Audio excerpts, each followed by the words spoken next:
it's Patrick from BP Racing, here for the first time doing a voiceover of my race today here at Zolder, starting from P1. We get to the grid and to the finish line, and then we go away on the first lap of this online lobby. Now notice the Audi as it collects the Bentley.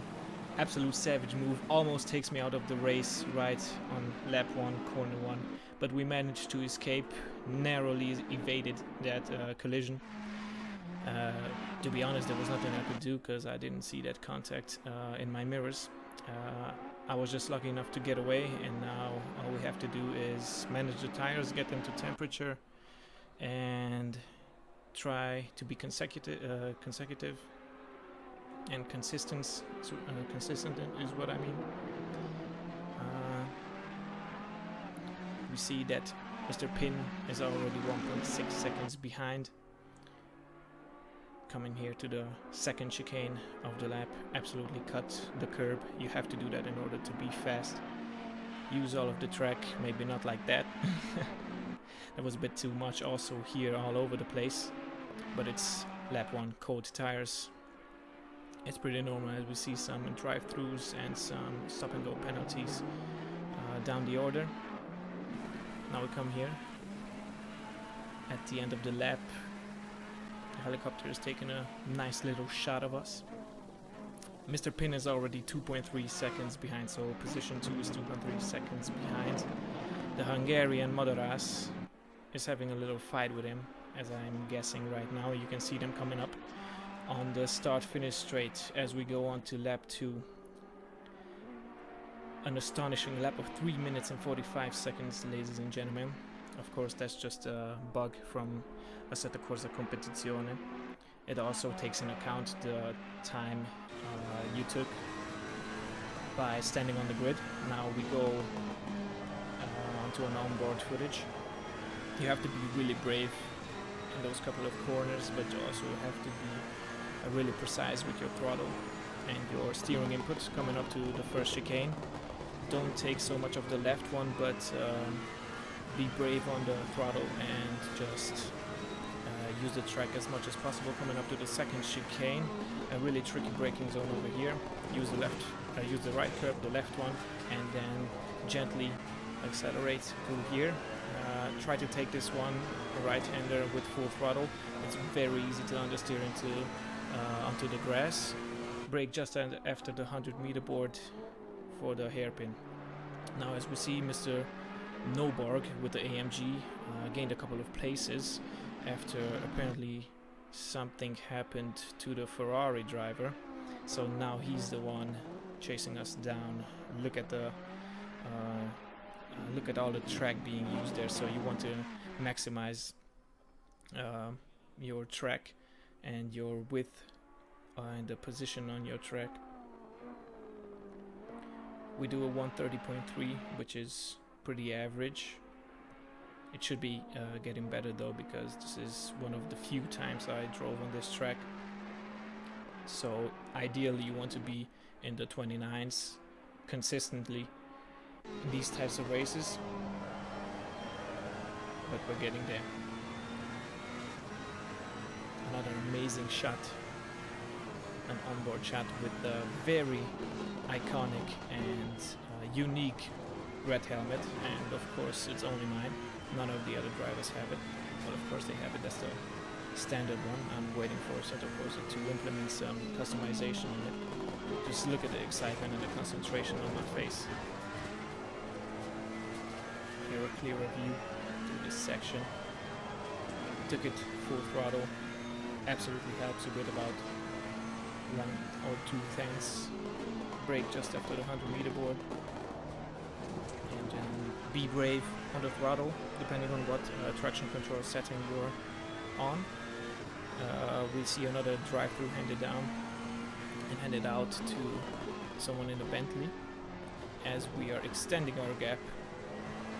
And it's already about 4.5 seconds to P2.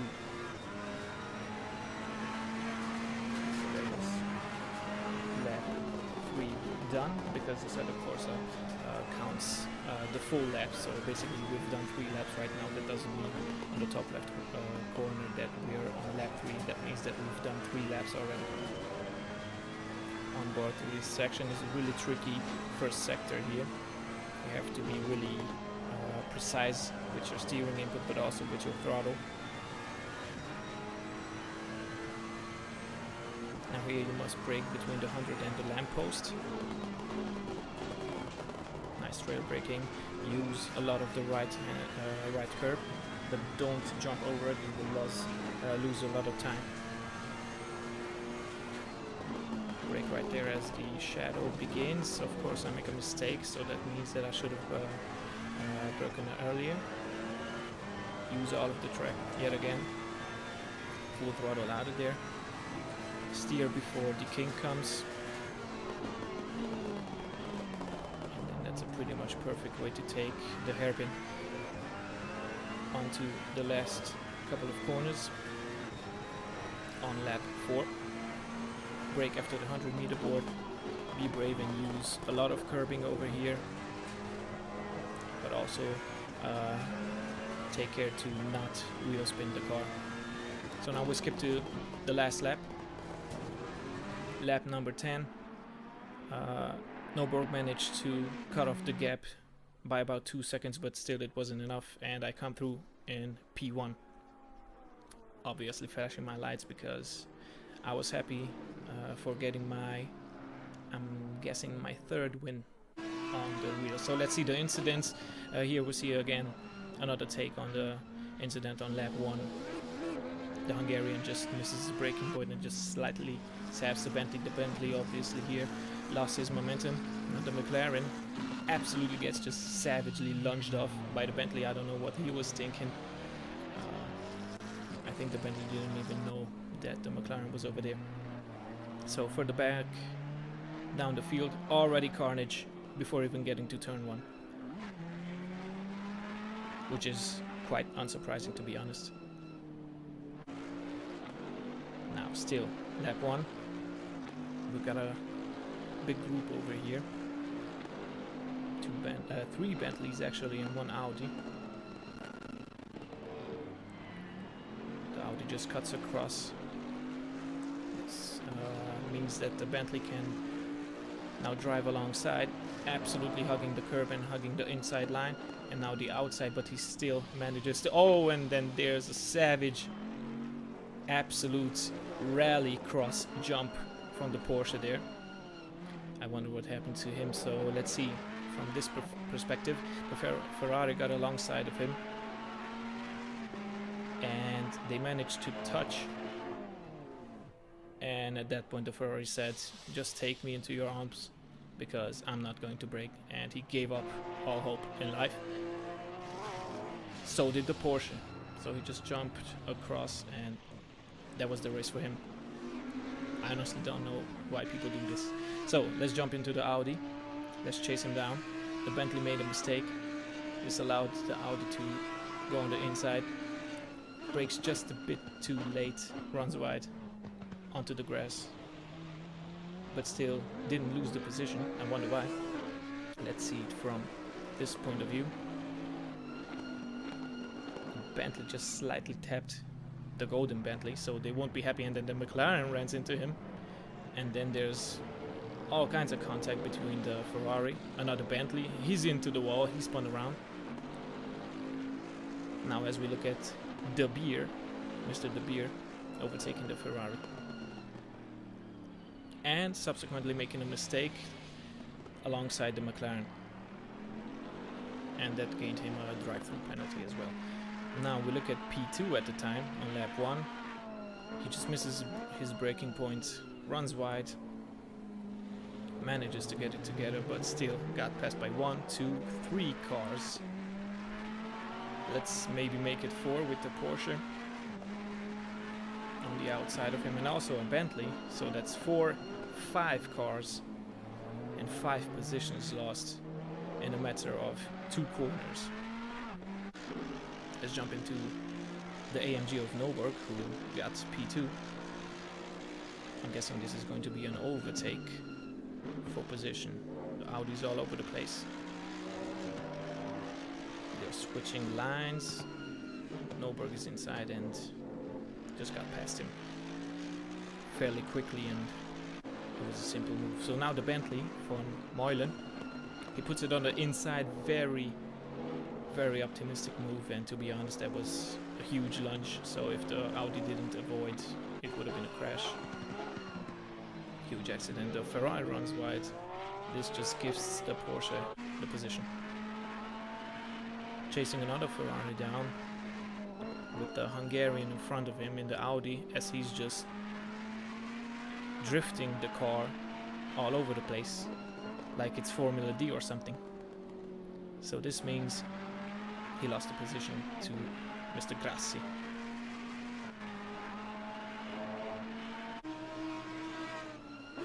Now we're on board with someone named the Scarecrow.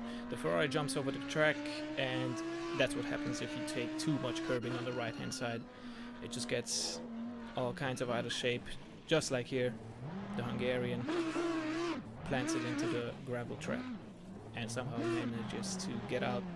Of course, in real life you wouldn't have been able to do that.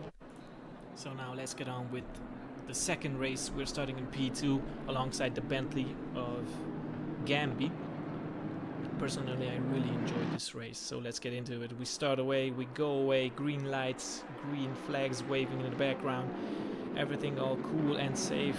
Up in turn 1, we didn't quite manage to get alongside the Bentley, as we see some carnage in the background. The Mercedes is alongside the Nissan and manages to pass him.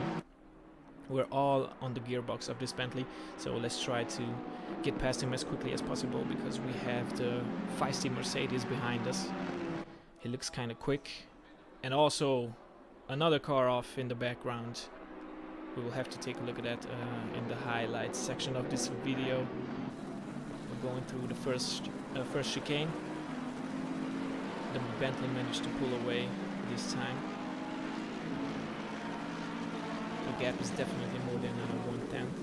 I can assure you that. So just cut across the curbs, be brave, but still don't overdo it. Use all of the track over here. Try and take it full throttle. The right hand side, the right corner right there.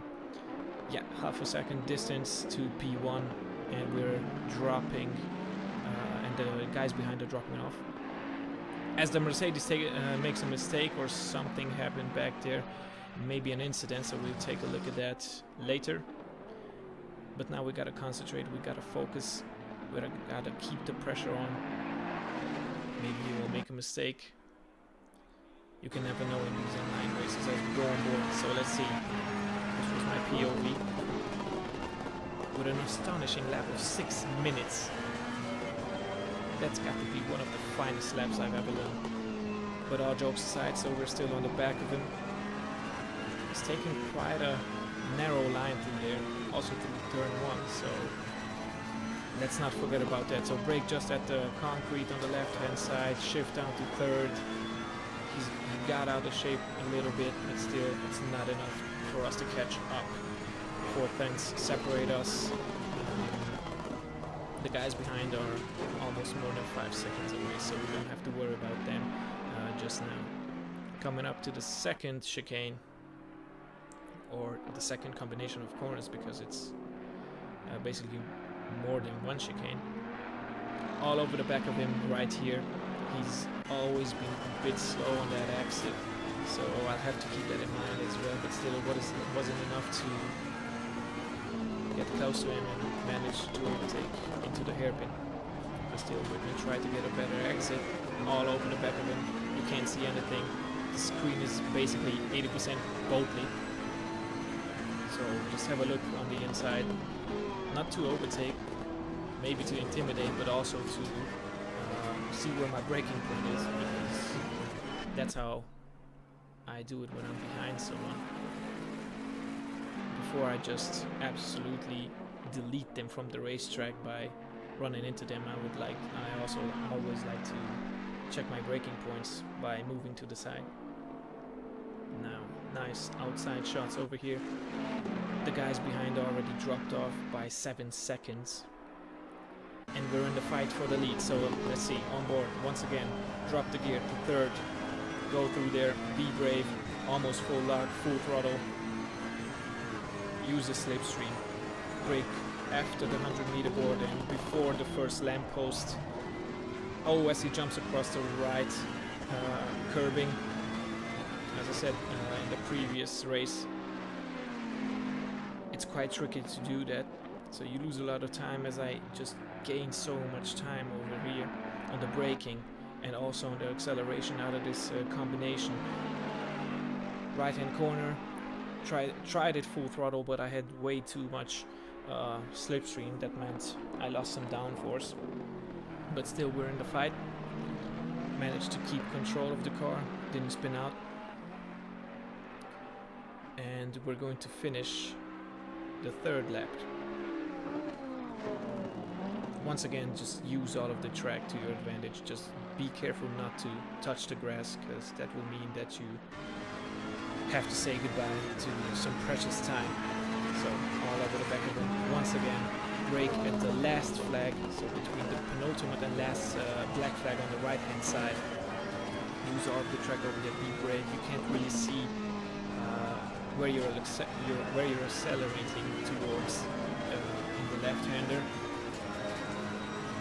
All over this guy, so I'm just trying to show him that I'm here, using different lines, not flashing, keeping it respectful, as we already see a lapped car in front of us. Once again, a Bentley just jumps across the curbing on the right hand side. This allows me to get a better exit and ultimately just gain time. So the distance between us is still 4/10, and it's been like that since the beginning. So let's see, get a good exit. Let's try and full throttle it this time the right way. We managed to do it. He's moving on a quite defensive line, as you see me flash my lights, not for the Bentley, just see how close I came to touching him there, but not for the Bentley, but for the Nissan, because he's a lapped car. He's not moving to the inside, so he's just keeping it on the racing line. He just doesn't care that we're behind him, so he now moves across to the right hand side. I'm flashing once again. I'm going to go behind him, flash, really dangerous move. I don't know why I did that, but it doesn't matter right now. The Bentley takes a narrow line over there. I take a very wide line, but still keep the momentum going. He goes once again narrow, and look at this. I take a wide line, keep the momentum going, get a better acceleration. We're side by side, and then he just disappeared. Pop the gear, third gear, accelerate, pop it into fourth, and now let's just try and create a gap. I'm guessing he made a mistake on the exit, so we'll have to see it at the end of the video.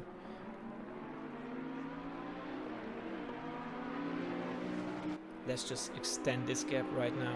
Absolutely stunning shots. Really, sometimes the game includes some really good camera shots and camera movements.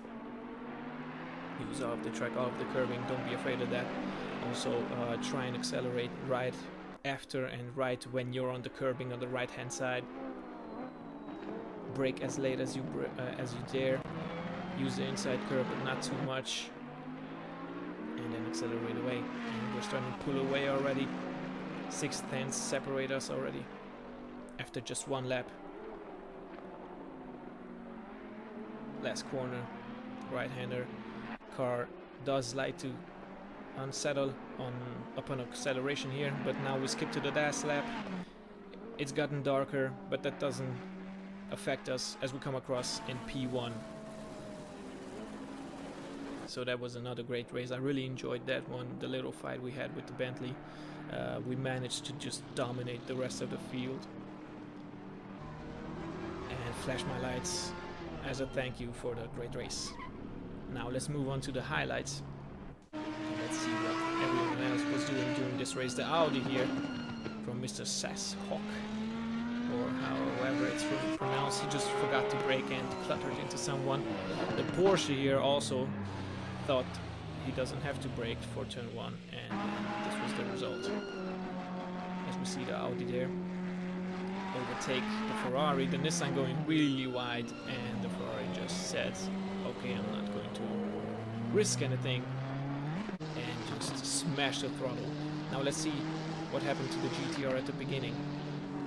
And it seems that he just made contact. He's full on the brakes, but you can't do anything at that point. You're just a passenger. Now let's see from this view who was at fault. The Ferrari kind of moved across, but the Nissan just wasn't turning in for this corner. So I don't know, let me know in the comments below. Normally I can judge these situations very well, as we see the Mercedes narrowly avoiding the Ferrari. Yes, he has to take avoiding action. Now with the Mercedes once again, and he just gets absolutely deleted by the Ferrari. So at this point I'm pretty sure that the Ferrari driver did do this on purpose. I mean, that's just a late, very optimistic and daring braking point, and he also just pointed his car towards the Mercedes. So at that point, if you brake really that late, make such a huge mistake, you just want to avoid him and go to the left hand side over here. Now the Nissan goes wide, as we see the Mercedes coming back onto the track, and the Ferrari as well. The Porsche got a really good exit, but still the Nissan, he shrunk 3 wide, manages to overtake 2 people, somehow forgot about the braking though, and then just runs wide, but still somehow manages to keep the position and get a drive-through for it. So that was a pretty good tactic, pretty good strat. As we are riding with the McLaren, you can see the Mercedes getting all kinds of out of shape. He just put it in initial D mode and started drifting. So now the Mercedes has to make up those lost places and overtakes the Porsche. Chasing the Nissan again, he goes wide, trying to full throttle it and into the barrier. Now one thing is worth mentioning, that he applied the brakes and didn't come back to the racing line. So you should always do this. Now let's see from the point of view of the Porsche. Mercedes in front of him, also into the barrier, the GTR in the barrier, the Audi stops on the right hand side, the Porsche is in the barriers, everyone is just all over the place as he just drifted with that rear engine of his. And the Shinha Ferrari just overtakes them. Mercedes also got it going again, kept the momentum through that last hairpin. But the Nissan once again manages to somehow outbrake himself and end up cutting the corner on another lap. Oh yeah, this was when we overtook him, when he was being lapped by us. It was just all over the place. I'm guessing he had some damage. Now from this point of view, he goes very narrow. I take a wide entry, better exit, and let's see what happened to the Bentley here. He just kind of forgot to turn, and that meant that I got up into P1. Back on board with the Mercedes once again. Blue flags waved for the Aston. The McLaren said goodbye, I forgot my keys at home. So he turned around, and that was it for this video. So thank you very much for watching, and maybe give me some feedback on the commentating.